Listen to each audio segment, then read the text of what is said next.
राहुल बोलला बीटचा हलवा कोणी करतं का, कोणी खातं का. मग मी पण त्याला दाखवलं नाही तर डायरेक्ट करूनच दाखवलं.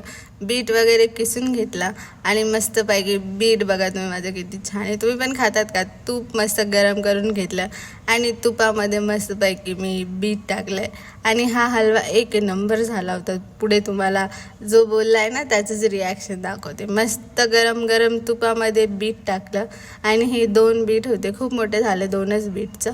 त्याच्यामध्ये मग मस्तपैकी गरम गरम दूध टाकलं आणि दूध टाकल्यानंतर मस्त त्याला हलवून घेतलं. पूर्ण दूध आटोपर्यंत तुम्हाला बीट एकदम शिजू द्यायचं आहे. जेव्हा दूध आटेल त्याचं पूर्ण कोरडं होईल तेव्हा समजायचं की हलवा झाला आहे.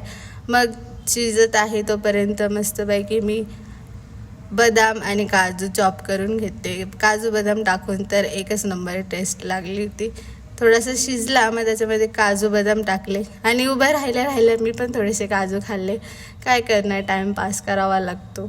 मग तुम्ही बघू शकता त्याला किती छान शिजला आहे. आणि मग त्याच्यामध्ये थोडीशी साखर टाकायची कारण बीट थोडंसं गोड असतं.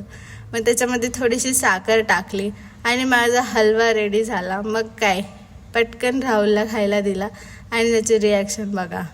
तो बोलला हे काय आणलं आहे नवीनच, आणि खाल्ल्यानंतर तो एकदम खुश झाला. म्हणजे असं काहीतरी मी नवीन त्याला करून खाऊ घातलं होतं आज.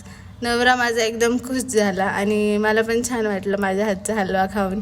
खूप छान झाला होता. तुम्ही पण ट्राय करा. थँक्यू.